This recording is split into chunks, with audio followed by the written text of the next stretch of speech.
अस्सलाम वालेकुम दोस्तों। बांग्लादेश के खिलाफ पाकिस्तान की दूसरे टेस्ट मैच में बदतरीन शिकस्त का कल हम सब पाकिस्तानियों ने दुख मनाया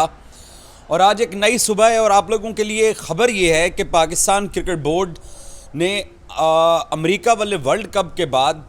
जो सर्जरी के अंदर थोड़ा डिले डालने की कोशिश की थी कि होम सीरीज़ है, फिर इन प्लेयर्स की तरफ से भी ये एक तरह से जेस्चर जाने स्टार्ट हुए कि आपस के इख्तलाफात नहीं होंगे और वो अपने काम पे फोकस रखेंगे और सर्जरी को डिले कर दिया गया था। और पाकिस्तान क्रिकेट बोर्ड ने एकदम से बड़े इकदाम उठाने की बजाय थोड़ा वेट किया कि देखते हैं कि चीज़ों को सॉर्ट आउट करने में मज़ीद कितना वक्त लग सकता है। लेकिन अब वो तमाम चीज़ें अब पाकिस्तान क्रिकेट बोर्ड के सरबराह मोहसिन नकवी के ऊपर जाती जा रही हैं। हर जगह से उनके ऊपर तनकीद हो रही है कि उन्होंने जो सर्जरी करनी थी उनको वो सर्जरी कर गुजरनी चाहिए थी ताकि कम से कम पाकिस्तान क्रिकेट अगर हारना भी था बांग्लादेश के ख़िलाफ़, आप 2 टेस्ट मैचेस खेले हो अपने होम ग्राउंड के ऊपर और आप दोनों टेस्ट मैचेस हार गए हो, और अगर आपने दोनों टेस्ट मैचेस में शिकस्त ही खानी थी तो क्यों ना आप नौजवान प्लेयर्स के साथ खेल लेते। कम से कम फेस सेविंग का तो मौका मिलता कि यार हमने अपने सीनियर्स को रेस्ट करा दिया है या ड्रॉप कर दिया है तो हम एक नई टीम के साथ खेलें। तो बांग्लादेश नई टीम को मार के चला गया। बांग्लादेश तो आपके सीनियर प्लेयर्स जो थे, आपकी जो रेगुलर टेस्ट टीम थी, वो तो उसको मार के चले गए हैं। तो पाकिस्तान क्रिकेट बोर्ड अब जो है हमारे ज़राए ये बताते हैं कि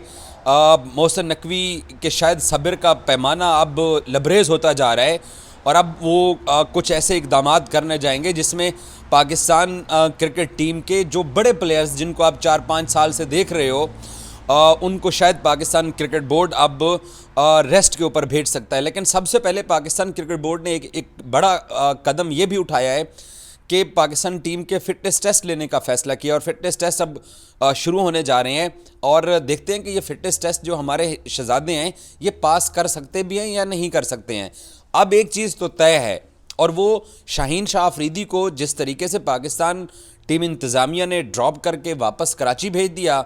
अब ये चीज़ पिक्चर क्लियर हो गई है कि बाकियों की भी बारी आने वाली है। अब उसमें बाबर आजम भी आ सकते हैं, उसमें रिजवान भी आ सकते हैं और उसमें बाकी प्लेयर्स भी आ सकते हैं। एक तरफ ये भी पाकिस्तान के अंदर अब मैंने देखा है कुछ लोग बात कर रहे हैं कि जी शान मसूद को कप्तानी से हटाया जाए और रिजवान को पाकिस्तान का टेस्ट कप्तान बनाया जाए। मेरा नहीं ख्याल कि इंग्लैंड के साथ जो पाकिस्तान आगे टेस्ट सीरीज़ खेलने जा रहा है उसमें शान को पाकिस्तान फारिग करके रिजवान को कप्तान बनाएगा, क्योंकि हर आप सीरीज़ के बाद कप्तान नहीं बदल सकते हो। हर सीरीज़ के बाद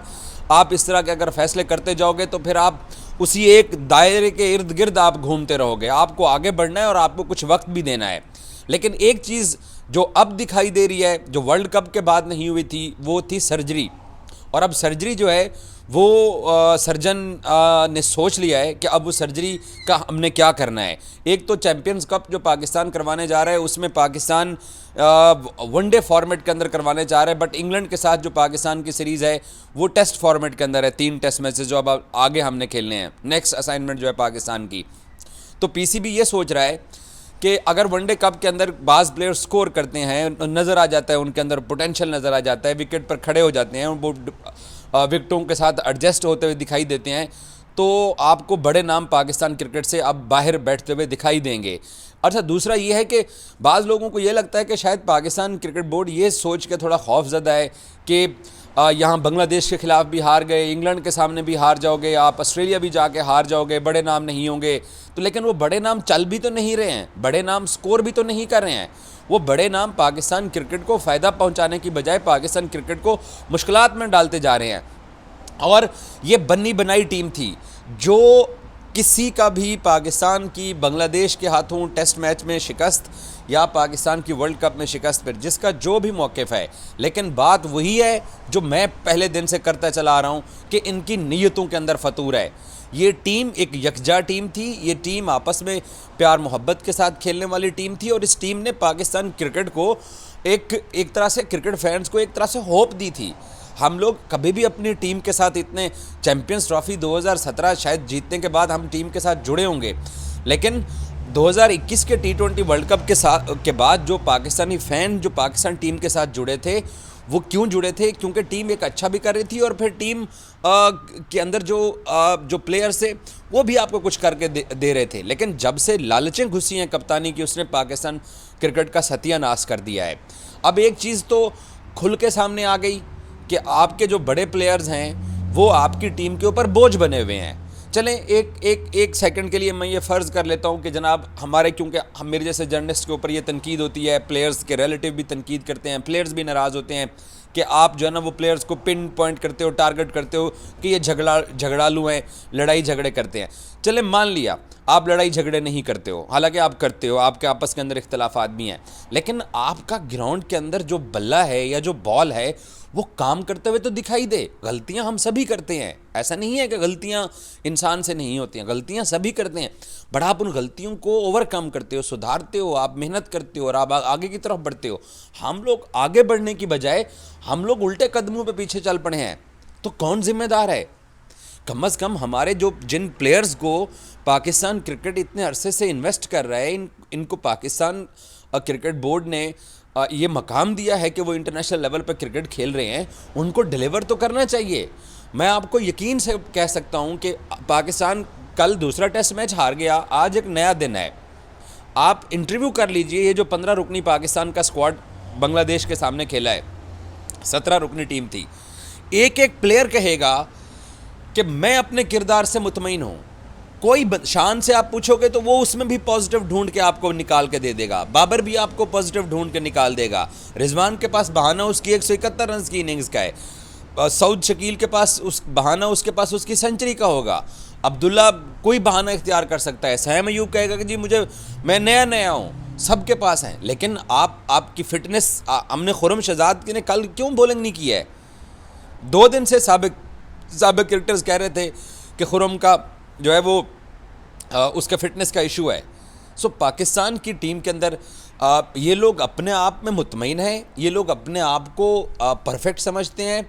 और कोई बंदा जिम्मेदारी लेने को तैयार नहीं है। और अब पाकिस्तान क्रिकेट बोर्ड को, जो मोहसिन नकवी ने वर्ल्ड कप हारने के बाद, ठीक है वो गुस्से में रहे, वो नाराज़ रहे, उसने किसी के साथ मुलाकात नहीं की, लेकिन एक तरह से उन्होंने इनको एक लिबर्टी दी थी, एक चांस दिया था कि चलो आप होम सीरीज़ के अंदर आप खेल लीजिए, तो हम लोग जो है ना वो चीज़ों को थोड़ा आगे जाके देखेंगे। अब वो इंटेलिजेंस रिपोर्ट जो वर्ल्ड कप की थी और जो बाकी चीज़ें थी, अगर उसके ऊपर पहले अमल दरामद कर देते तो हम यंग लड़कों के साथ हार जाते, शायद हारते भी ना। यंग लड़के जो होते हैं जब वो परफॉर्म करने आते हैं, आप कामरान गुलाम को खिलाते, आप हुरैरा को खिलाते, आप अपनी उस बॉलिंग लाइनअप के साथ जाते, जिससे कम से कम हमें ये एहसास होता कि यार हम लोग जिस तरीके से सीनियर्स के साथ जाके हम हार गए, तो हम जूनियर्स के साथ जाके हारते तो ये होता कि यार हमने एक स्टेप आगे लिया है, हम अपनी क्रिकेट को बेहतर करके एक स्टेप आगे जा रहे हैं और हम अपनी टीम को बना रहे हैं।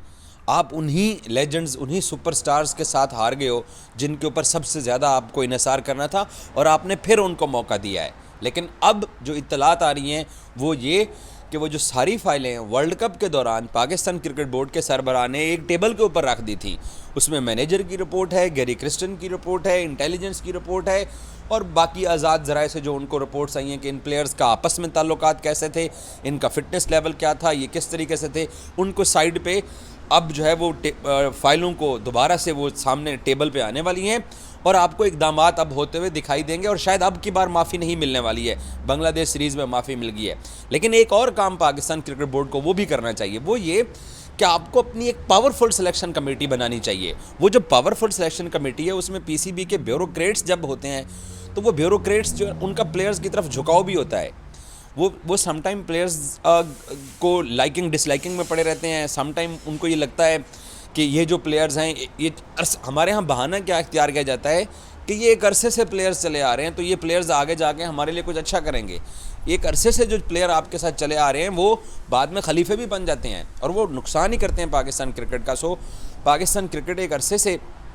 नुकसान के अंदर है, मसाइल के अंदर है, और हम जिस तरीके की क्रिकेट खेल रहे हैं उसने हमें सवाए मायूसी के, सवाए दुख के हमें कुछ नहीं दिया। और मैं उम्मीद कर सकता हूं कि अब पाकिस्तान क्रिकेट बोर्ड कुछ ऐसे इकदाम करेगा जिससे कम से कम इन सीनियर्स को भी सबक मिलेगा, नौजवान प्लेयर्स को मौका मिलना चाहिए और सिलेक्शन कमेटी के अंदर ब्यूरोक्रेट जो पीसीबी के अफसरान हैं उनको नहीं होना चाहिए, क्योंकि उनको अपनी नौकरी प्यारी है। अब क्या है कि वो सारी बात प्लेयर्स पे डाल रहे हैं। हम सब लोग अंडरस्टैंड करते हैं कि प्लेयर ही हार के जिम्मेदार हैं, प्लेयर्स ने ही गलत परफॉर्म किया है, बट जो पीछे बैठ के टीम को सिलेक्ट करने वाले हैं, जिन्होंने फैसले किए, जिन्होंने विकेटें बनवाई, उनको भी एहतसाब के अंदर लाना पड़ेगा। हम